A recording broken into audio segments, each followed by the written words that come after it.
Olá, meus grandes e maravilhosos amigos e amigas, companheiros de ministério, irmãos de várias igrejas que estão nos assistindo. Shalom para vocês. Shalom, shalom. Deus abençoe vocês poderosamente nesse dia maravilhoso, nesse domingo muito abençoado. Que você tenha alegria, tenha amor, que você possa encontrar a paz de Jesus Cristo no seu coração. Para que possa ver um dia muito abençoado na presença do Deus eterno, na presença do Pai Celestial. Faltam alguns minutinhos para nós começarmos aqui a nossa transmissão desse domingo, esperando que você receba essa palavra com muito amor, com muita alegria, para que o Senhor possa abençoar. Shalom, minha pastora Tânia Bandeira, shalom. Espero que você tenha recebido meu recado aí para a gente fazer a ceia às 18 horas, tá? Ainda falta dar material para algumas pessoas. E certamente que hoje nós faremos em nome do Senhor Jesus. Deus te abençoe. Minha pastora Adelaide França, Deus te abençoe, pastora. Abençoe Adilson, cacique menor, todo mundo aí da sua família. Deus abençoe poderosamente. Amém, pastora Tânia. Graças a Deus. Aleluia. Hoje nós temos aqui uma palavra muito abençoada para mostrar onde tudo começou, essa tal da unidade, né, que existe entre Deus e o homem. Nós vamos mostrar quando começou. Henrique, chegou Henrique também, shalom. Pastor Henrique, Deus te abençoe poderosamente. Tem alguém me chamando aqui, mas eu não posso atender agora. Já estamos em cima da hora, não podemos mais atender. Aleluia. Graças a Deus. Falta só 2 minutinhos. Mais 2 minutinhos nós damos início aqui à nossa tarefa. Se vocês estão recebendo bem o som, se estão ouvindo bem, dá um ok aí para mim saber que o som está bom. Shalom, Sireneu. Olha o Sireneu chegando aí. O Sireneu é um dos primeiros a chegar. O Sireneu senta nas primeiras cadeiras na frente. Deus abençoe, Sireneu, poderosamente. Glória a Deus, aleluia. Pai do Senhor, aleluia. Bendito seja o nome do Senhor. Você também é muito abençoado, Senhor. Ok, minha pastora, tá ok então. O som tá saindo bem então, graças a Deus. Tudo tranquilo. Roberto Ângelo, oh, aleluia, glória a Deus, Roberto. Henrique, Prado, Silvia Maria. Ih, tá chegando todo mundo de uma vez só. Graças a Deus. Estamos todos ansiosos para começar os nossos cursos presenciais, né? Estamos todos esperando o dia de voltarmos à igreja e nos abraçarmos, cumprimentarmos, beijarmos e saudarmos e louvarmos ao Senhor. Vai chegar, está faltando pouco. Mais um pouquinho a gente consegue. Vamos vencer isso. Cláudio, Pai do Senhor, Cláudio, Deus te abençoe. Nosso técnico de informática, nosso técnico de apoio operacional está aí. Glória a Deus. Dá um beijo aí na Silvia. Cadê a Silvia? Já acordou? Está firme aí? Manda ela dar um ok aí. Quero ver se ela está assistindo. Pedro Lima, lá de São Paulo, glória a Deus, aleluia. Lá do Araretama, Deus abençoe. Ele é Carol, Deus abençoe vocês aí. Bendito seja o nome poderoso do Senhor, aleluia. Graças a Deus. Mais um minutinho, a gente começa. Eu estou todo dia tentando reduzir o tempo, não consigo, mas hoje eu vou tentar novamente, se Deus quiser. Genilson e a Ed, aleluia, glória a Deus. Bem-vindo, seja bem-vindo, meu amigo. Está assistindo firme e forte lá também, graças a Deus. Está chegando gente, está chegando gente. Graças a Deus. Bendito seja o nome poderoso do Senhor nesta manhã. Mais 30 segundos, vamos orar. Em nome do Senhor Jesus. Aleluia. Não esqueça de dar o seu like aí, seu like, né? Seu like, depois se inscrever no YouTube. Jane, o Jorge Coelho, Bokertov, Tânia Celestina, e entrou todo mundo de uma vez só, aleluia, glória a Deus. Bendito seja o nome poderoso do nosso Deus, aleluia. Graças a Deus. Jorge Coelho, Bokertov, Baruch Rabá, Bashem Adonai. Ih, o homem tá fera no hebraico. Ai, Jorjão, aleluia. Vamos orar pela Mônica do Equador. Mônica, amiga nossa do Equador, está passando uma luta tremenda. Antônio Carlos assistindo, Josi Prado. Bom dia, Josi. Antônio Carlos, Pai do Senhor. Jane, lá de Bangu. Um beijo, Jane. Gênia é uma benção, a mulher é uma benção. Ela, o Marcelinho, Tati, o Alceu, todo mundo é benção. Estivemos na casa dele essa semana lá ministrando a ceia, foi bênção pura, graças a Deus. Deus te abençoe, Jânia. Aleluia. Graças a Deus. Bendito seja o poderoso nome do Senhor. Irmãos, 10 horas. Vamos orar e dar início ao nosso trabalho aqui nesta manhã, em nome do Senhor Jesus. Amém? Graças a Deus. Antônio Carlos, diácono de Guaratinguetá, do Evangelho Pleno em Guaratinguetá. Deus te abençoe, Antônio Carlos. Uma bênção para você tremenda no dia de hoje. Amém? Oremos, irmãos. Senhor nosso Deus, muito obrigado por esse dia maravilhoso que tu nos concede. Muito obrigado pela tua bênção preciosa e poderosa em nossos corações. Estamos nos reunindo, Pai amado, via internet, para ouvir esta palavra que tu tens colocado em nosso coração. Eu quero te pedir, ó Pai querido, que teu Espírito Santo possa me orientar nesta manhã, dando as palavras corretas, certas, adequadas para ministrar a palavra que tenho que ministrar. E te peço, Pai querido, que os corações estejam abertos para entender, ouvir e obedecer a essa palavra. Queremos, ó Pai amado, com essas transmissões, com esses estudos que estamos ministrando aqui, as pessoas que hoje possam se aproximar mais e mais de Ti. Pai querido, nós não queremos que se cumpra na nossa vida aquela palavra que Tu disseste um dia: o meu povo está perecendo por falta de conhecimento. Estamos aqui, ó Pai amado, para debaixo da Tua vontade, obedecendo a Tua orientação, ministrar o conhecimento, para que as pessoas, o povo, possam Te conhecer cada vez melhor e Te amar muito mais ainda. Obrigado pelo Teu amor, pela Tua bondade. E hoje, Pai amado, que as barreiras eletrônicas sejam quebradas para que Teu Espírito Santo possa trazer uma unção poderosa de entendimento, de sabedoria no coração daqueles que estão nos ouvindo nesta manhã. E no meu coração também, para que possa ministrar com sabedoria segundo a Tua vontade. Obrigado, Pai, pelo Teu amor. E desde já, contamos contigo nessa transmissão e nos colocamos debaixo da Tua poderosa mão, Pai querido, para que sejamos abençoados e possamos fazer aquilo que Tu tens determinado no nosso coração, que é alimentar o povo com a palavra, em nome do Senhor Jesus. Certamente, Pai querido, toda honra e toda glória sempre serão Tuas e de ninguém mais dessa terra, em nome de Jesus. Amém. Glória a Deus. Samuel, aleluia, lá de Godói, Samuel do Sul, lá de Aparecida, pastora lá de Godói, uma ajudadora muito boa, está sempre quebrando meus galhos, sempre me ajudando aí na informática. Graça e paz. Bem, irmãos, nós estamos ministrando sobre unidade. Na sexta-feira nós terminamos aquele negócio das 10 características da igreja, que revela o desenho dado por Deus para uma igreja abençoada, né? Jaime Malhar Chave de Honduras, Jaime, profeta Jaime, Deus te bendiga, Jaime, em nome de Jesus, glória a Deus. Honduras, glória a Deus. Doris Pereira também, Deus te abençoe, aleluia. Bendito seja o nome do Senhor, amém. Então terminamos de ministrar na sexta-feira as 10 características, né? Agora vamos ministrar o início de como começou essa história de unidade entre Deus e o homem. João Grazielli, lá de Cruzilha, lá da igreja do pastor Adilson, Evangelho Pleno de Cruzilha, lá nós temos igreja. Ana Lígia Ventura, Plácido, Paula Souza, meu Deus do céu, hoje está entrando muita gente. Graças a Deus. Vocês estão ouvindo o culto aos domingos, né? Tem que vir também na terça e na sexta. Deus abençoe vocês. Amém. Então vamos iniciar mostrando como começou essa história. Eu quero te explicar uma coisa muito interessante e quero que você ponha bastante atenção nisso hoje, porque eu vou te citar, fazer algumas citações bíblicas. É claro, você não precisa anotar, porque isso vai escrito para você. Eu já consegui, só falta parece que 12 estudos para formatar, e vou te mandar a série completa de todos os vídeos. Eu vou mandar todos os estudos numerados de 1 a 12. Hoje é o 11º. Terça-feira, o 12º. Nós então encerramos essa série de unidade e vamos começar um outro assunto. Tá bem? Então hoje eu quero que você preste bastante atenção, porque eu vou te trazer algumas revelações, alguma palavra, que você vai ter que ter muita atenção para entender, e você entendendo, você vai amar o procedimento que Deus fez para criar essa tal unidade entre nós e eles. Amém? Glória a Deus. Amém. Deixa eu te falar uma coisa. Quando Deus estabeleceu o homem no Jardim do Éden, Deus estabeleceu segundo o seu modelo também.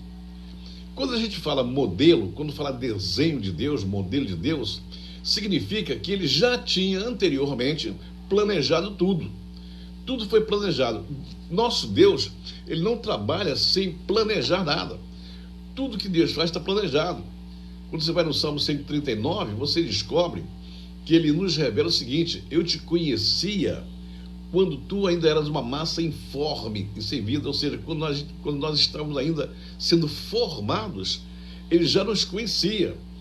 E diz assim: e os teus dias já estavam registrados, contados no meu livro. Ou seja, quando você estava sendo formado, o teu destino já estava formado. Você ainda estava sendo formado, mas o teu destino já estava formado por Deus e você já estava no livro dele, para que ele pudesse dizer para você que ele conhece toda a tua vida. É uma coisa interessante. Então Deus planeja. O teu dia de nascer estava agendado e o teu dia de morrer também está agendado.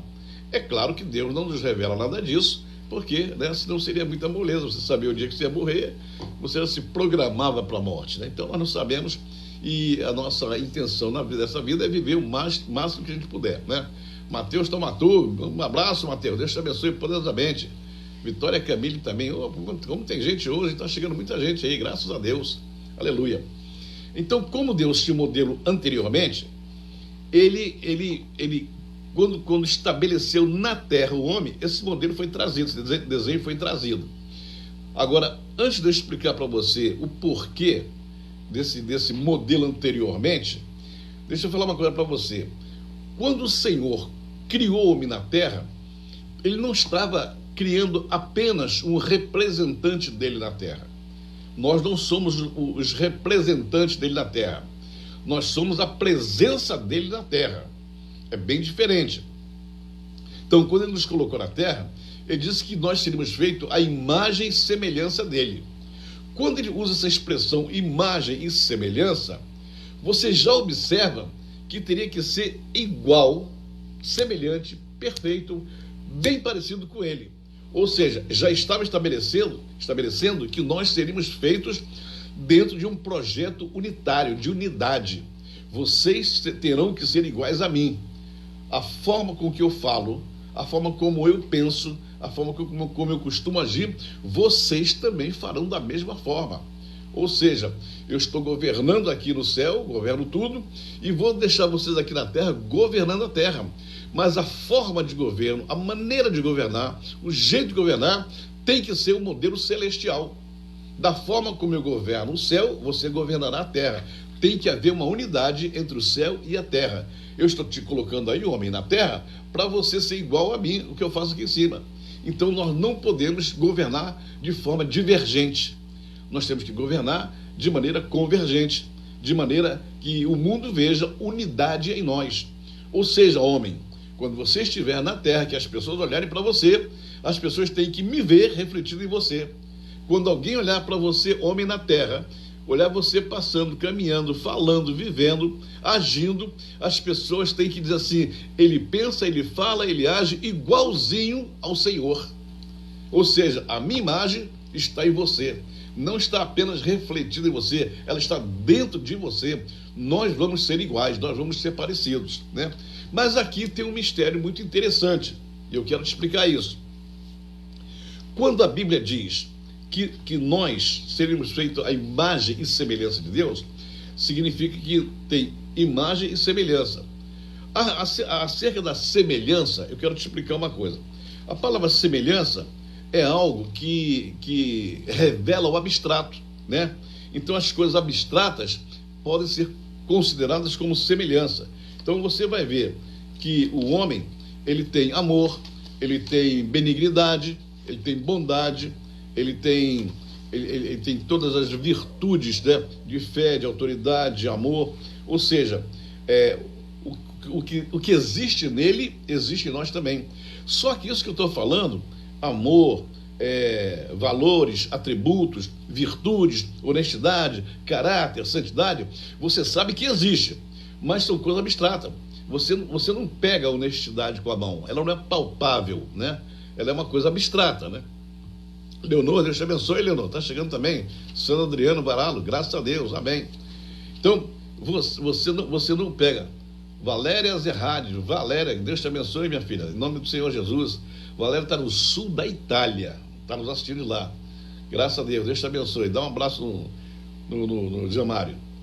Então, nós não pegamos, não seguramos a honestidade, a virtude, o caráter. São coisas reais, mas abstratas, né? Você não pega o amor, você não pega lá os valores morais, você não pega nada disso, né? Então, nesse ponto, foi fácil, né? Foi elementar, vamos dizer assim, para que o Senhor fizesse o homem, né? Homem, você vai ter o meu caráter em você, você vai ter a minha personalidade em você, você vai ser como eu.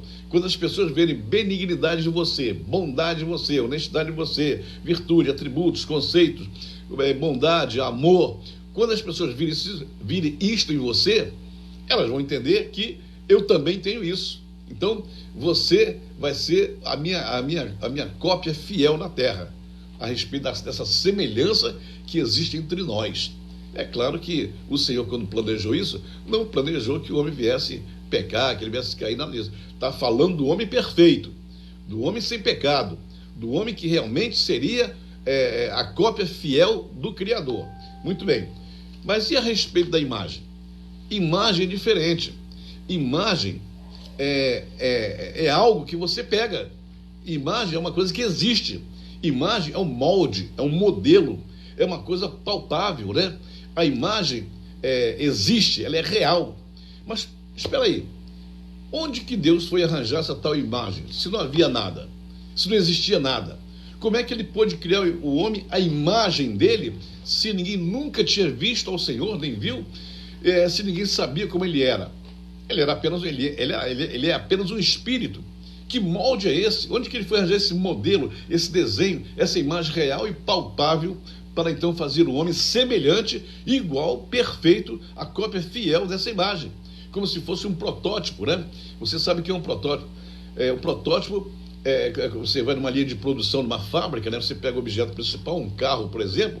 Um carro é desenhado, o carro pelos engenheiros, ele é formado, o modelo número 1, o 01, o protótipo. E quando ele é colocado na linha de produção, o protótipo está lá e a linha de produção vai fazer todos os carros iguaizinho ao primeiro, ao protótipo. Então, os engenheiros, os trabalhadores, os operários, né, os mecânicos, eles sabem o que vão fazer porque tem um modelo para que eles possam copiar e fazer igual. Então, Deus tinha um protótipo para nós. Então, esse protótipo, a imagem do homem foi criada exatamente como esse modelo que ele possuía. Agora, onde estava esse modelo? Que modelo é esse e de onde apareceu esse modelo? Vocês vão perceber que Deus não trabalha fora da unidade. Olha que eu estou repetindo isso exaustivamente aqui, porque a minha função aqui é mostrar que a unidade é o fundamento do reino. O reino não pode existir sem unidade. A igreja não pode existir sem unidade. Toda igreja onde não tem unidade tem problema. Toda igreja que você vai, que tem um grupinho aqui, um grupinho ali, uma panelinha aqui, uma panelinha, não é feliz, não é abençoada, não prospera, não cresce, porque não existe unidade. Eu já repeti aqui também exaustivamente, um reino dividido, uma casa dividida não subsiste, ela quebra, ela cai. Então, Deus opera na unidade e desde que ele fez o homem que ele faz isso. Então, vamos lá. Antes que Deus criasse o homem, já na eternidade, ele já tinha lá algumas coisas preparadas. Eu vou te revelar aqui, pelo menos, 7 coisas que já existiam antes da formação do homem, antes da formação da terra. 7 coisas que já existiam na vida eterna, porque o nosso Deus é eterno. E na eternidade, ele já tinha tudo preparado. Eu te expliquei aqui que o Senhor não opera fora de um planejamento, ele planeja tudo que ele vai fazer. Então, na eternidade já existiam 7 coisas que eu vou te revelar agora. Você vai guardar bem isso, não precisa escrever, que eu vou mandar isso por escrito para você, mas você vai entender. Número 1, já existia a Torá, a lei que Deus queria mais tarde mostrar para Moisés, copiar, já existia. A lei já estava formada no coração do Senhor. O Senhor já tinha como ele queria que a humanidade vivesse, então já tinha a Torá. A Torá, a lei, já existia no coração do Senhor. Número 2, já existia o arrependimento. Que interessante isso. Deus já havia estabelecido que o arrependimento teria que existir, porque Deus sabia que o homem um dia que ia precisar do arrependimento, do teshuvá, né, em hebraico. Então, já existia o arrependimento. Número 3, já existia também o Jardim do Éden, que é aquela dimensão especial onde Deus colocou o homem. Já existia, Deus já tinha planejado como seria o Jardim do Éden, já tinha lá o desenho do Jardim do Éden, já existia, foi só colocar ele aqui na terra e pronto, né? Número 4, já existia o Geena, ou Geinom, que é o inferno não propriamente dito o inferno onde está o diabo não está no inferno, coisa nenhuma, né? Então existia um lugar estabelecido para que onde os não arrependidos fossem, né? O teshuvá era para salvar as pessoas que pecassem e se arrependessem, e já existia um lugar também preparado, né? A própria Bíblia diz isso, que havia um lugar preparado para o diabo e seus anjos. Então, o Geinom ou Geena, como você quiser falar no hebraico, né? Então, número 5, já existia o trono da glória. Ele já existia também, estava lá esperando somente o dia de se manifestar na face da terra. Então, na face da terra que eu digo, o conhecimento que a terra deveria ter, que o Senhor já tinha o seu trono. Trono na Bíblia, meus irmãos, a gente quando fala a palavra trono, nós temos assim a impressão de que existe uma cadeira de ouro, uma cadeira de pedras preciosas, uma cadeira onde Deus está assentado no seu trono, como se fosse um velhinho de barba branca, sentado ali governando o mundo. Na verdade, a palavra trono significa local de governo, de onde se governa. O trono de Deus é o lugar central de onde ele governa. Então, trono é governo. Toda vez que aparece a palavra trono, se refere a um rei, a um mandatário, alguém que tem autoridade para mandar. Então, trono da glória, lugar de onde Deus manifesta a sua glória, sua autoridade, seu poder e o seu governo sobre todo o universo. Amém? Então, número 6, o templo. Já havia o desenho do templo. Você vê quando Deus estava falando para Salomão as medidas, como deveria ser e tal, era apenas repetindo para ele, mostrando para ele um desenho que existia, um modelo que existia. A planta do templo já estava pronta desde a eternidade. Que maravilha, né? E número 7, olha o que vem em 7º lugar. O nome do Messias, o Messias também já estava lá na eternidade. Ele já estava lá, o Yeshua já estava lá na eternidade. Ele já estava programado, planejado, já estava feito para vir à terra. Então, a Torá, o arrependimento, o Jardim do Éden, o Geena, o trono da glória, o templo e o Messias já estavam todos lá na eternidade para chegar aqui à terra. Então, olha que coisa interessante. Quando Deus, vamos voltar para o homem agora. Quando Deus resolve criar o homem, ele fez então a semelhança. A semelhança, ele usou a própria figura dele. Deus é benigno, Deus é bondoso, Deus é honesto, Deus é santo, Deus é verdadeiro, Deus é amor, Deus tem atributo, Deus é onisciente, todos os atributos, todo o caráter de Deus, né, já estava com ele. Então, ele pegou a semelhança dele e colocou no homem. Homem, você vai ser como eu. Nós dois, homens, seremos um.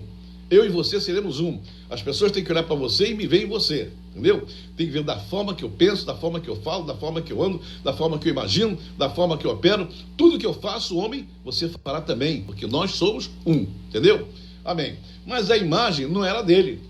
Nós não temos a imagem de Deus, nós temos a imagem no homem, com 2 pernas, 2 braços, a cabeça e tal, etc. Nós temos a imagem que foi copiada, que foi tirada do Messias que já havia. Quando Deus criou o Messias, o primogênito de toda a criação, que criou ele, criou essa figura do Messias, para que viesse à terra um dia, então ele já tinha lá, quando o Messias viesse à terra, viria com 2 braços, 2 pernas, cabeça, Deus já tinha isso planejado. Então, na verdade, quando Deus criou a imagem, pegou esse modelo, essa imagem do Messias, que já existia, e colocou no homem. Então, imagem e semelhança. Olha, a semelhança as pessoas vão ter que perceber em você, sentir em você, é abstrato, vão se aproximar de você pela sua honestidade, pelo seu caráter, pelo seu amor. Quanto à imagem, é a imagem do meu filho. Ou seja, você vai ser igualzinho ao meu filho, que você vai ver quando ele for à terra. Então, espero que vocês tenham entendido bem isso. Nós fomos criados a imagem e semelhança dele nessa hora. A imagem era a imagem, nós somos a imagem do Messias e ele e temos a semelhança do Altíssimo. Então, espero que você tenha entendido bem isso, para que você possa compreender o que vai se acontecer agora. Não pense que é nenhuma heresia, estou explicando a você, citando os versículos, não é questão de opinião. Quero que você entenda bem que eu não estou aqui ministrando as minhas opiniões, estou ministrando aquilo que eu tenho aprendido na palavra. Amém? Quando quando o homem foi criado, o Senhor estava observando toda a criação dele, e o Senhor sempre dizia, quando terminava o dia de criação, que aquilo que ele fez era bom, era bom, era bom, era bom, tudo era bom. Aí ele criou o homem. Ele criou o homem e passou a observar o comportamento do homem, como o homem vivia, né? Aí ele percebeu, né, ele viu uma coisa interessante. Não é bom que o homem esteja só. Olha que coisa impressionante. Não é bom que o homem esteja só. Ele não pode viver só. Quando Deus diz isso do homem, que o homem não pode viver só, ele está fazendo uma referência ao Messias também. Ora, se o homem foi criado exatamente conforme a imagem do Messias, e se o homem veio com um problema de solidão, significa que o Messias estava criado também tinha um problema de solidão. Pelo amor de Deus, não diga que eu estou inventando heresia aqui, que alguma coisa saiu errado na criação do Senhor, não, saiu tudo certo, né? Quando Deus criou e estabeleceu o Messias, também já estabeleceu ele com um propósito de solidão, para que lá na frente criasse o homem também com um propósito de solidão, para que os dois se juntassem, se unissem, e o homem completasse a solidão do Messias e o Messias completasse a solidão do homem. Ou seja, nós que estamos aqui na terra, nós fomos criados para ser a noiva do Messias, para que o Messias se completasse. O Messias não estaria completamente terminado, ou vamos dizer assim, completamente formado, se não tivesse a sua noiva. Nós fomos criados para ser a noiva. Quando nós estávamos na terra, nós éramos uma noiva sem noivo. Quando o Messias foi criado, era um noivo sem noiva. Então, quando o homem foi estabelecido na terra, essa questão não é bom que ele esteja só, ele está vivendo solidão. Então, ele e o Messias vão se completar. Nós nos completamos em Jesus Cristo e ele se completa em nós. Daí a razão de Cristo, então, quando veio à terra, ele conheceu a sua noiva, ele veio para conhecer a sua noiva, estabelecer o casamento, o dia, e passar então a vivermos em unidade. Por isso Jesus Cristo insiste tanto, o Messias, o Yeshua, insiste tanto quando estava na terra, em olhar para o homem e dizer assim: eu estou em vocês e vocês em mim, quem estiver em mim, ele se dá muito fruto, nós somos um, assim como eu e o Pai somos um, nós também somos um, o Pai é um em mim, eu sou um em vocês, então nós estaremos todos unidos. Ele sempre falou sobre isso. Por quê? Porque sendo a noiva, sendo o complemento dele, não poderia viver em desarmonia de jeito nenhum. Olha que coisa interessante. Então, quando o Senhor estabeleceu o homem, ele então resolveu o problema da solidão. Quando ele criou a mulher para acompanhar o homem, você pode observar na Bíblia que ele não está dizendo que ele criou uma mulher para ser esposa do homem, para da filha do homem. Ele criou a mulher para ser uma adjutora, né? Uma, como se diz em hebraico, uma kedu, né? Ser uma ajudadora, um complemento do homem. Mas esse complemento é só enquanto o homem estivesse longe do Messias, enquanto o homem estivesse na terra. Porque no dia que ele conhecia o Messias, aí ele entendeu a posição profética dele. Nós, igrejas, temos uma posição profética, e a nossa posição profética é a posição de noiva do rei, noiva do Yeshua, noiva de Cristo. E um dia ele voltará para se juntar de tal maneira que nós teremos um só e estaremos com ele, para a vida eterna toda, né? Quando ele estará nos governando na vida eterna. Então, você vai ver que essa imagem, né, a palavra semelhança, a palavra hebraica demut, a palavra semelhança, é assim, recebemos a semelhança do Eterno, do Pai Celestial. E a imagem, né, o Tselem, recebemos a cópia real, a cópia verdadeira do Messias em nossa vida, de Jesus Cristo em nossa vida. Então, quando ele veio à Terra, ele conheceu o homem. E quando conheceu o homem, eu vou usar uma expressão aqui humana, porque eu não tenho outra para usar, mas quando Yeshua veio à terra e conheceu o homem, ele então se apaixonou pelo homem, né?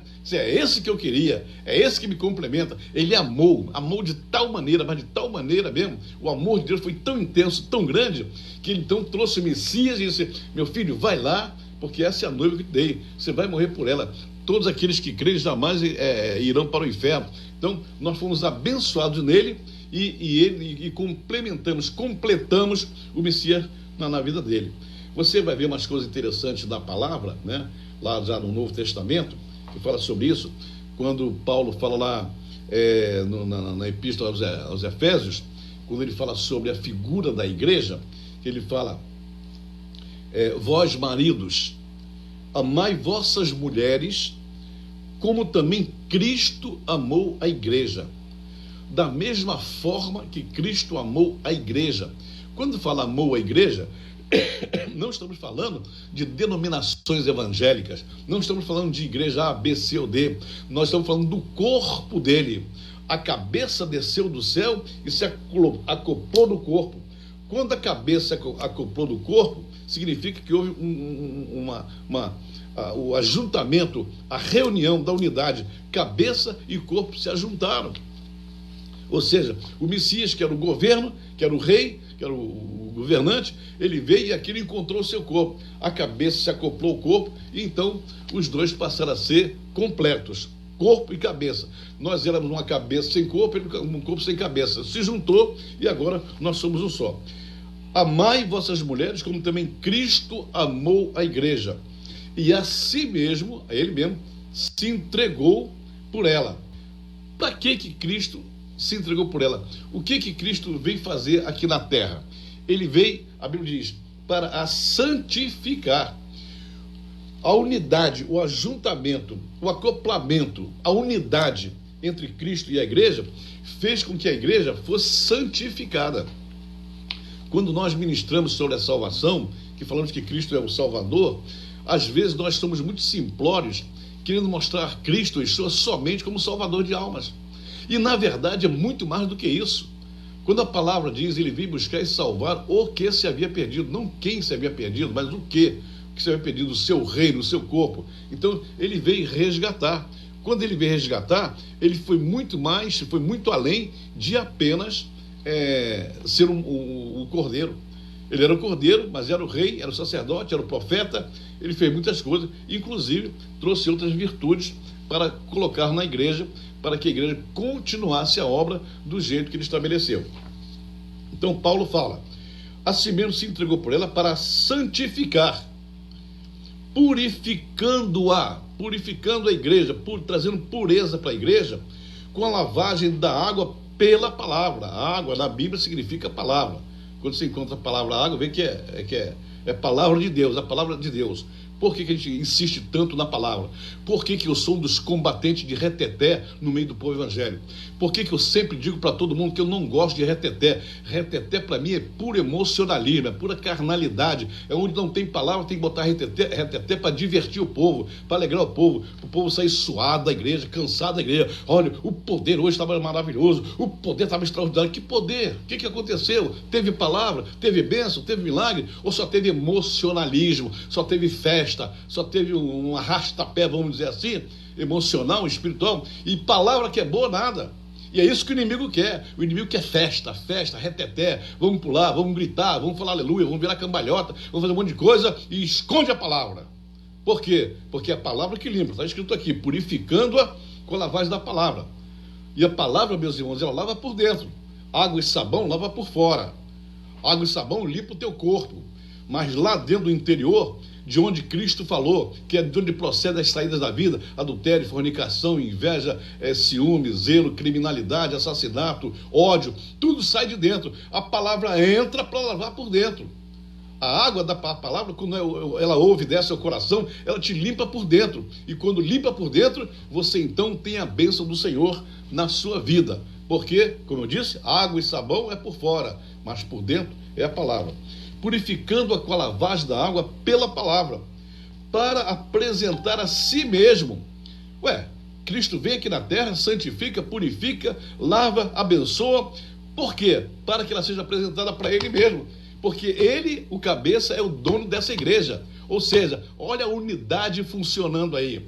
Olha a unidade entrando em ação. Não existe crente deslocado. Não existe cristão desagregado. Não existe crente sozinho. Não existe crente lobo solitário. Não existe crente Rambo. Ou você está dentro do corpo, ou então você não está convertido. Me perdoa o que estou falando. Mas eu estou cansado de ouvir pessoas, eu não preciso ser crente para estar na igreja, para estar no meio do povo. O povo é isso, o povo é aquilo. Começa a criticar a igreja. Quando você começa a criticar, é você que está cheio de problema no teu interior. É você que não está tendo comunhão. É você que não sabe amar os mais fracos. É você que não sabe amar. Você não sabe ser tolerante com os fracos na fé, conforme Paulo ensina. Você precisa congregar. Não acredite. Olha o que a Bíblia diz, não se afastando da nossa congregação, como é costume de alguns. Ficam isolados, longe, ouvindo culto na internet, ouvindo culto na televisão, mas não tem o calor, a comunhão de estar no meio do povo de Deus, congregando conforme Escute, bebi um pouco d'água.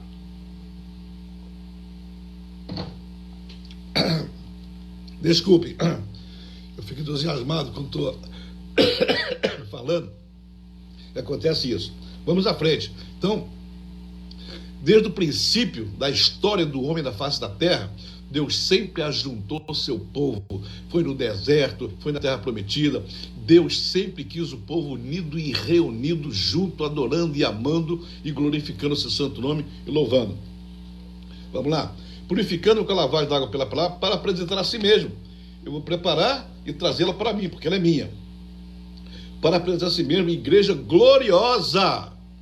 Gloriosa, sem mácula, nem ruga, nem coisa semelhante, mas santa e irrepreensível. Por que eu critico os apóstolos, os profetas, os pastores, essa turma que anda criticando muito a igreja, né? E falando mal da igreja, Olha, deixa eu te falar uma coisa. Quem cuida da igreja é o dono dela. Quem cuida da igreja é o noivo dela. Quem cuida da igreja é o rei dela. Quem cuida da igreja é o salvador dela. Nós pastores, nós profetas, apóstolos, evangelistas, mestres, nós fazemos tudo que nos é mandado fazer pelo Senhor, mas nós falhamos muito. Mas Ele, o Senhor, quando se cumpre esta palavra aqui, Ele fez de modo perfeito. Então a igreja, ela continua com essa imagem aqui, a imagem da santa, gloriosa e irrepreensível. Essa é a igreja que é a noiva, essa é a igreja que é o corpo. Agora, se você conhece um monte de membro de igreja, daqui, dali, ou de acolá, que não tem um comportamento adequado com a sua vida cristã, com a sua espiritualidade, não diga que ele é igreja. Ele não é igreja, ele é um bastardo, ele é joio, ele é palha, ele é bode, não tem nada a ver com a igreja, não representa a igreja, não nos representa, não representa a Cristo. Ele é apenas uma pessoa que se meteu no meio do ajuntamento e está fingindo que é crente. Mas a igreja em si, ela continua dessa forma aqui. Quando eu vejo pastores dizer que Cristo vai ter que restaurar, reformar a igreja, ora, significa que ele fez a coisa errada. Se aqui está dizendo que ele veio para santificar, purificar, lavar, torná-la gloriosa, sem mácula, sem ruína, e agora ele vai ter que restaurar, significa que a obra dele falhou então? Ele veio aqui, passou na terra, santificou, purificou, lavou, tornou-a gloriosa, sem mácula, sem ruga, e agora ele vai ter que restaurar? Significa então que ele fez tudo isso aqui e falhou, deu tudo errado, ele vai ter que agora reformar a sua própria igreja. A igreja, meus amados irmãos, ela tem um retrato que está aqui. Ela não era, ela não será, ela é. Sem mácula, sem ruga, gloriosa, sem mancha alguma. Agora, quanto aos crentes que pisa na bola, que não quer nada, isso é problema deles. Eu não quero nem saber da vida deles, eu quero saber é que a igreja continua santa e irrepreensível. Amém? Vamos lá. Então, o Messias precisava preencher a sua solidão, e preencheu exatamente com a igreja que era a sua noiva. E uma coisa interessante, meus irmãos, que eu vou dizer para vocês, é que quando o Senhor, quando Deus, nosso Deus, o Pai Eterno, criou o homem, é uma coisa interessante, porque ele ali no Jardim do Éden, naquela dimensão onde estabeleceu o homem, ele criou uma situação em que ele podia se encontrar com o homem ali o tempo todo. Tanto é que tinha dias que, quando o Senhor chegava lá para conversar com o homem estava ali, esperando ele. O Éden era o local de encontro entre o Pai e o homem. Ou seja, todos os dias eles estavam em comunhão, todos os dias eles estavam conversando.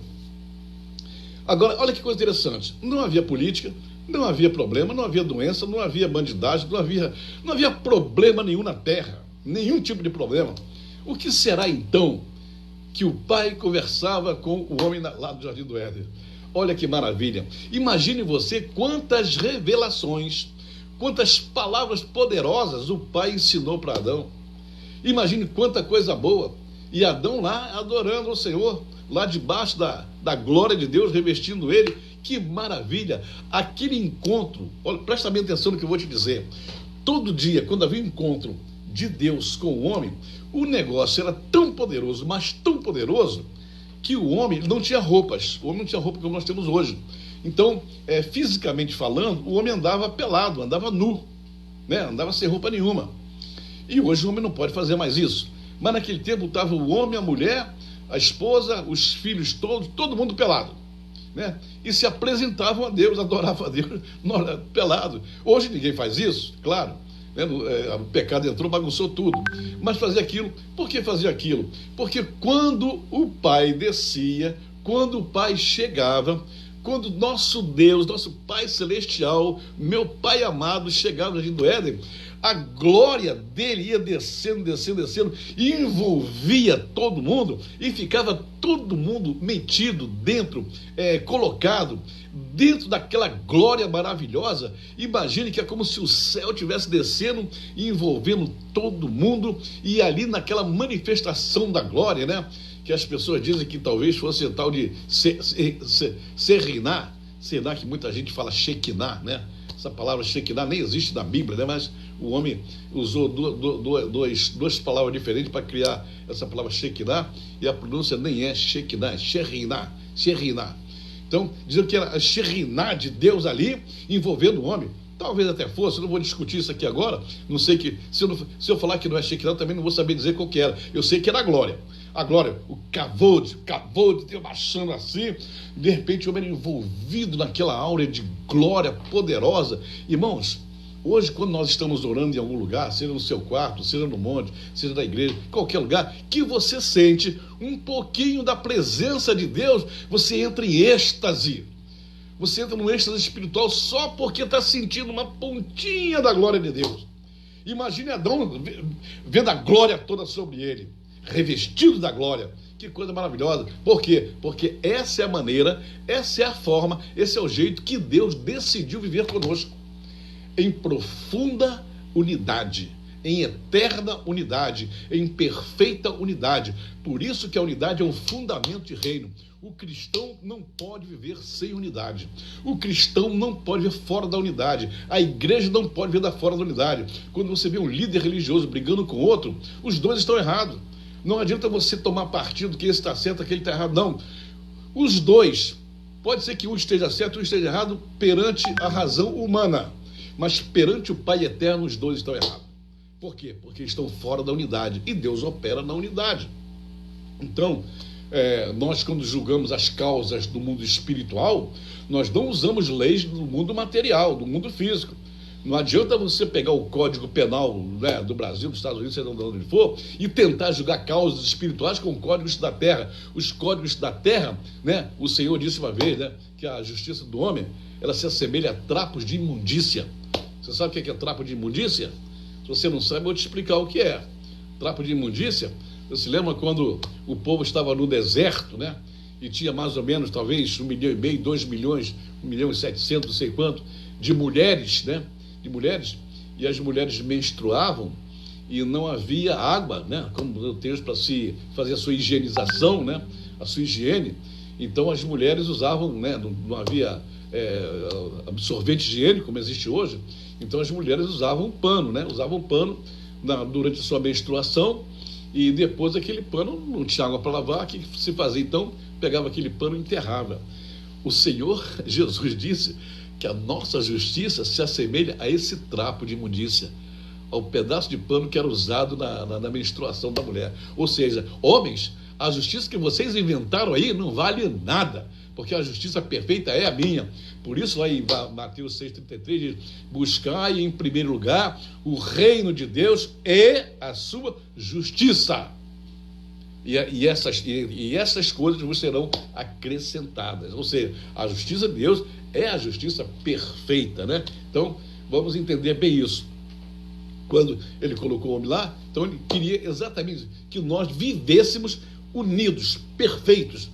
Deus não sabe, não quer, desculpe até a expressão um pouco forte que eu estou usando aqui, não é que Deus não sabe, quando a gente fala Deus não sabe, porque não tem outra palavra no português para mim poder aplicar aqui. Mas Deus não sabe viver fora da unidade. Deus é uno, Deus é perfeito. Quando Jesus diz: eu e o Pai somos um. Se você olhar para mim, você vê o Pai. Quando Tomé perguntou: Senhor, mostra-nos o Pai. Como, Tomé? Estou há tanto tempo convosco que não me conheceis? Olha para mim, Tomé, eu sou o Pai. Você me vê, você vê o Pai. O Pai é para mim. Eu sou formado em mais semelhança dele. Você me vê, está vendo ele. Entenda isso. E ainda hoje, meu irmão, Você que é cristão, seja o nome da sua igreja qual for, não importa o nome da sua igreja, se você está vivendo exatamente conforme a palavra ensina, conforme nós estamos ensinando aqui nessa transmissão, e já eu vou repetir novamente, não estou fazendo transmissão para emitir opinião minha, não. Estou fazendo transmissão para ensinar palavra. Se você gosta, dá glória a Deus. Se você não gosta, dá glória a Deus também, porque é palavra. Não vou alterar nada, não vou mudar nada. Não. Se você está vivendo a palavra, você está vivendo em unidade com Deus, você, meu irmão, será uma pessoa próspera, abençoada. Deus estará sempre contigo em qualquer circunstância, porque você vive exatamente como ele fala, vivendo na presença dele. Quem está em mim e eu nele, esse dá muito fruto, porque sem mim nada podeis fazer. Em outras palavras, quebra a unidade comigo e você não vai poder fazer mais nada, porque sem mim nada podeis fazer. Você já leu isso lá em João 15, né? A gente fala muito isso. Eu sou a videira verdadeira, vós sois as varas. Quem está em mim e eu nele, esse dá muito fruto. Isso é unidade. Então, por isso que eu estou insistindo. Não me importa se você está dizendo, apóstolo está falando de unidade. Estou falando de unidade, sim, porque é muita coisa para falar. Eu vou procurar encerrar daqui mais uns dias, mas se eu ficasse aqui o ano todo, eu tenho argumento, eu tenho palavra, a Bíblia tem, para a gente ensinar aqui durante o ano. Eu vou te mostrar muita coisa onde houve quebra de unidade, houve desgraça, houve situação complicada. Por isso que a gente insiste na unidade, no fundamento da unidade. O fundamento é o que sustenta, é a base que sustenta o reino de Deus. E qualquer cristão tem que entender isso.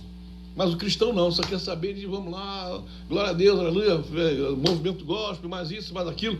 Bom, pega a palavra, vai estudar a palavra, vai entender a palavra, que você vai ser feliz, vai ver unidade. Então, eu disse para vocês que quando Deus criou o homem, quando ele estabeleceu o homem na face da terra, ele ao ver a estatura do homem, a estatura e a estrutura do homem, a Bíblia diz, né, o salmista diz lá no Salmo 8, versículo 4 e 5, se eu não me engano, diz assim, que é o homem mortal para que tu, Senhor, se lembre deles. O que ele é?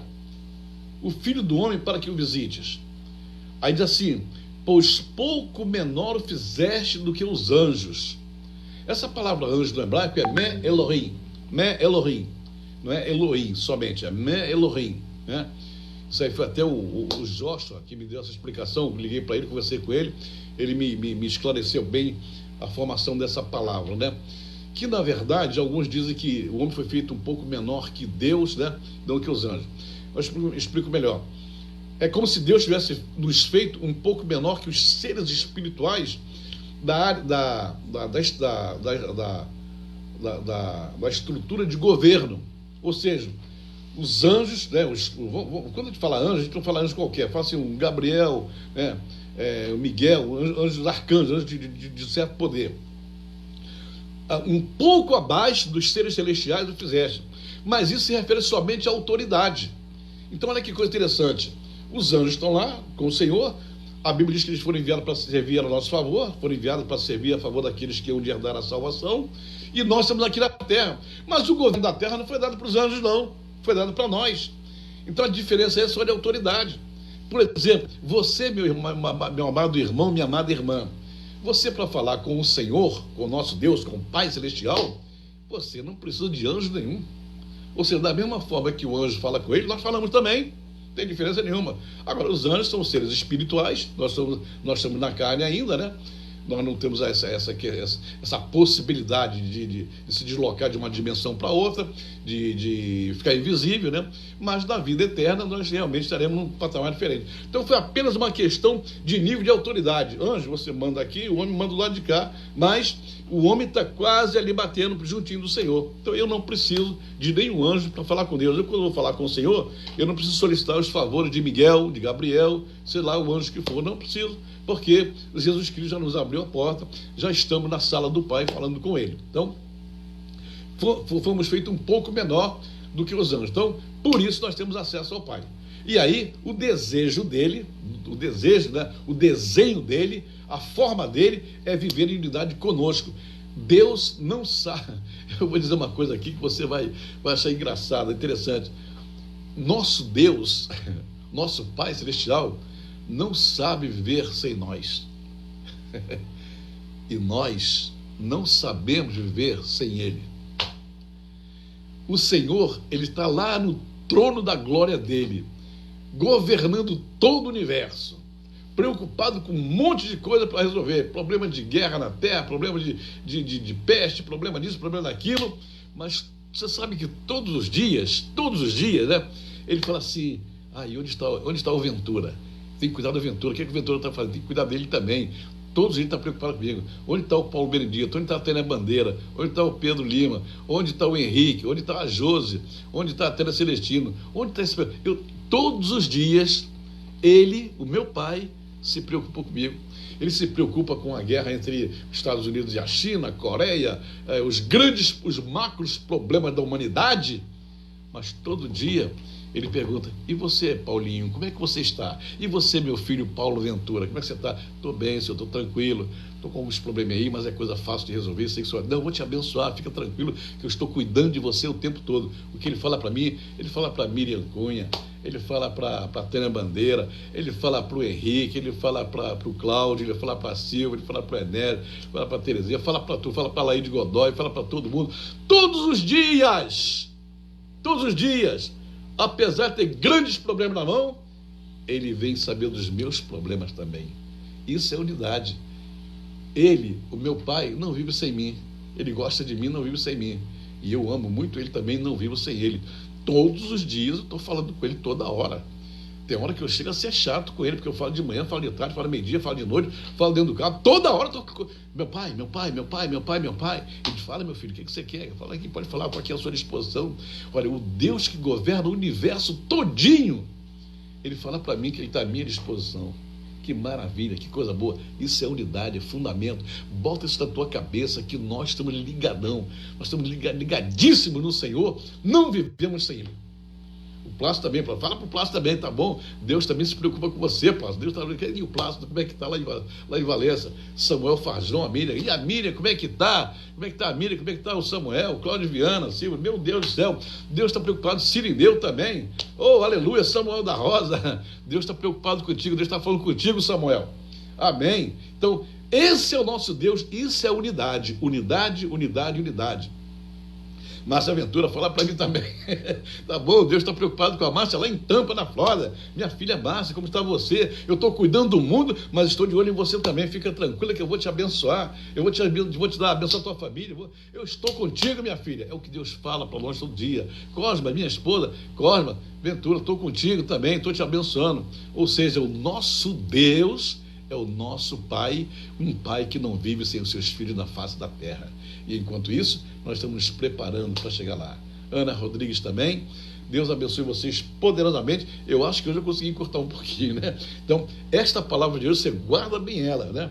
Essa semana, se Deus quiser, se eu conseguir terminar, só faltam 2 ou 3, só acho que 2, para poder fazer o cumprimento dos estudos todos, e vou mandar para vocês, mesmo os que já receberam, eu vou mandar o estudo todo, porque agora está na sequência, numerado, direitinho, você vai formar a sua apostila para você estudar aí, não fica só ouvindo tudo, estuda a palavra e entende que esse problema da unidade, para você ministrar quem não sabe que é unidade, você começa a ensinar também, agora que você sabe o que é, começa a ensinar, tá? Um abraço também para Ana Paula Ventura, que está aniversariando hoje, aniversário dela. E amanhã da apóstola Cosma Ventura também, graças a Deus. Então, parabéns, Ana Paula. Deus te abençoe poderosamente, em nome do Senhor Jesus. Pastora Paula Souza, Deus abençoe. Antônio Carlos, oh, quanta gente hoje, entrou muita gente hoje. O culto hoje estava cheio. Não é isso que os pastores gostam de falar? A igreja estava lotada hoje, a igreja estava cheia hoje. Maria Marta, Deus te abençoe também, Maria Marta. Hoje eu estou falando aqui, hoje a nossa igreja hoje estava lotada, a nossa igreja virtual estava lotada, aleluia, graças a Deus, bendito seja o nome do Senhor. Pastor Luiz Carlos também, ih, rapaz, como tem gente, saudade de você também, Marta, Deus abençoe você poderosamente. Sineu, vou mandar para você, Sineu, manda um e-mail, manda um zap para a gente mandar, todo mundo que não mandou e-mail para mim, manda, que eu estou anotando lá, tá? Então, meus irmãos, hoje a aula foi especial. Você entendeu muita coisa que você não sabia, né? Então, é uma coisa tão importante, interessante, irmãos, quando... Vou só dar mais essa palhinha para vocês. Quando o Senhor Jesus ressuscitou, você sabe muito bem da história, né? Jesus morreu numa quarta-feira, num dia especial, que era Páscoa, né? ou antes da Páscoa, desculpe, algumas horas antes do início da Páscoa, e a Páscoa para os judeus também é considerado um Shabat, né? Caiu na quarta-feira, né? Na quarta-feira, depois veio a quinta-feira, e depois a sexta-feira, onde começou outro Shabat. Então, Jesus morreu na quarta-feira, ninguém pôde visitar ele no túmulo no Shabat, na Páscoa, né? Ninguém podia ir lá para embalsamá-lo. A quinta-feira, o pessoal, as mulheres compraram as especiarias para embalsamá-lo, mas aí chegou a hora do Shabat, elas não podiam também, já era outro Shabat, né? Só que quando elas chegaram lá, ele no finalzinho do Shabat, do sábado, ele tinha ressuscitado, já não estava mais lá, que eram as primeiras horas do primeiro dia, que no caso é um domingo, né? Em Israel, eles não contam amanhã, eles contam à tarde, né? Então, por exemplo, o domingo em Israel não começa à meia-noite do sábado, né? 0 hora do sábado, começa 6 horas da tarde do sábado, já é domingo, né? Deu 6 horas, o sol se pôs, acabou o Shabat, aí já é domingo, né? Então, 5h30 é sábado, 6h30 já é domingo. Foi quando ele ressuscitou. Então, quando as mulheres chegaram, que não encontraram, ele estava assim à parte, e elas tentaram tocar nele, né? Queriam abraçar ele, queriam cumprimentá-lo, né? Aquelas mulheres, elas viviam em unidade, né? As Marias, né? Maria Madalena, outra Maria, várias Marias estavam ali encontrando ele. Só que Jesus disse assim: opa, não me toques, que eu ainda não fui para o Pai. Olha que coisa interessante. Não me toque, vocês não podem me tocar porque eu ressuscitei agora, não posso ser tocado porque ainda não falei com o Pai, não fui bem. Olha que coisa interessante. Aí ele vai e diz assim: vocês vão na cidade e falam para os meus discípulos que me esperem lá, porque eu vou me apresentar a eles. Só que Jesus foi embora, sumiu, desapareceu. Então, da madrugada, da ressurreição, lá no túmulo, até a noite seguinte, quando ele foi encontrar com os discípulos, onde é que ele estava? Para onde que ele foi? Não foi passear em lugar nenhum, não foi encontrar ninguém, não foi visitar ninguém. Para onde que ele foi? Quando ele disse para aquela mulher: não me toques, porque eu não fui para meu Pai, naquela hora, naquele exato momento, ele subiu para o céu. Não se preocupe que você vai dizer: não, mas foi na Galileia que ele subiu. Peraí, um instantinho, calma aí. Ele foi para o Pai e se apresentou ao Pai. Por quê? Porque ele tinha terminado a obra dele na terra e ele tinha que apresentar-se ao Pai para dizer: Pai, eu venci e agora está tudo consumado, eu cumpri a minha tarefa. Você vai no Salmo de número 24, que lá diz assim: levantai-vos, ó portais eternos, levantai-vos, ó portais, deixai entrar o Rei da Glória. Quem é o Rei da Glória? Ele é o Rei da Glória, o Senhor poderoso da guerra. Então ele se apresentou ao Pai: meu Pai, missão cumprida, terminei, está tudo certo. Se apresentou ao Pai. Quando ele se apresentou para o Pai, aí depois ele volta aqui, e então vai lá e encontra os discípulos reunidos numa sala. Se lembra como foi a história? Ele entrou, quando ele entrou, ele deu aquele sopro sobre eles, assoprou sobre eles o Espírito Santo e disse: olha, recebei o Espírito Santo. Aqueles de quem retiverdes os pecados serão retidos, e aqueles a quem perdoardes os pecados serão perdoados. Oh, que coisa interessante. Yeshua está dizendo para aqueles homens pecadores, os apóstolos, os discípulos, aqueles homens que o abandonaram na hora da prisão, ele está dizendo para eles agora que eles têm poder para reter ou para perdoar, para reter ou para liberar. Está dando poder, porque agora ele sabia que havia unidade. O Pai está em mim e eu estou em vocês. Vocês agora estão unidos comigo, que vocês fizeram assim lá embaixo.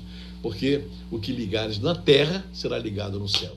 E aí então ele formatou, finalizou a unidade perfeita entre a cabeça e o corpo. Cabeça e corpo. Ele governa e nós obedecemos. E quando nós obedecemos, estamos unidos e ligados nele. Amém, irmãos? Deus abençoe vocês poderosamente. Vamos orar, que eu disse que ia diminuir, mas já estou aumentando novamente, tá? Muito obrigado a todos vocês que assistiram o nosso culto hoje. Terça-feira, 5 horas da tarde, hein?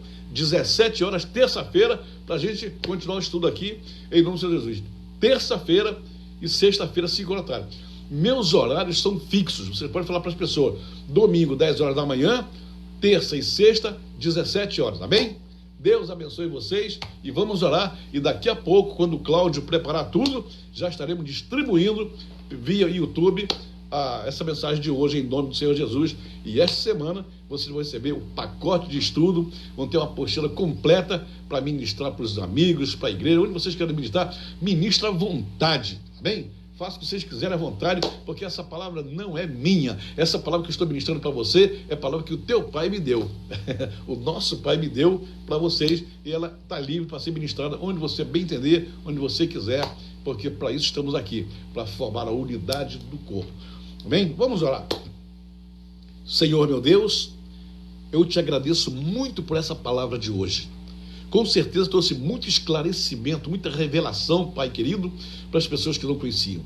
E eu te peço, Pai amado, que entre no coração deles, eles possam ministrar com autoridade, possam viver a unidade no Espírito, ó Pai querido, para que o teu reino seja estabelecido com força, com autoridade, com vigor, ó Pai amado. Muito obrigado por esse amor maravilhoso que és derramado em nosso coração e no coração de todos aqueles que nos ouvem nesta hora. Que o teu amor continue sendo jorrando sobre nós, ó Pai querido, de maneira maravilhosa. Perdoa-me, Pai, se alguma coisa saiu da minha boca que não te agradou, que não era para ter dito, eu te peço, deleta da mente de todo mundo, Pai querido, e me perdoa em nome do Senhor Jesus. E fique somente as palavras que vieram de ti para mim. E nessa mesma oração, nesse mesmo pedido, eu te falo que toda a honra e toda a glória dessa transmissão pertence a ti. Eu te entrego na presença de todos os irmãos que estão nos ouvindo, eu te entrego agora a honra e a glória dessa transmissão, em nome do Senhor Jesus. Receba, Pai, receba essa honra e essa glória para ti, em nome do Senhor Jesus. Meus amados irmãos, um beijão para vocês, em nome do Senhor Jesus. Com o Fernandes também está aí, graças a Deus. Maravilha. Terça-feira, 5 horas da tarde, estaremos novamente aqui, em nome do Senhor Jesus. Deus abençoe vocês, um beijão para vocês, e vamos orar para essa quarentena terminar, em nome do Senhor Jesus. Amém. Deus te abençoe, Solange. Amém. Tênia Bandeira, um beijão para você também, minha filha. Deus te abençoe poderosamente. Amém.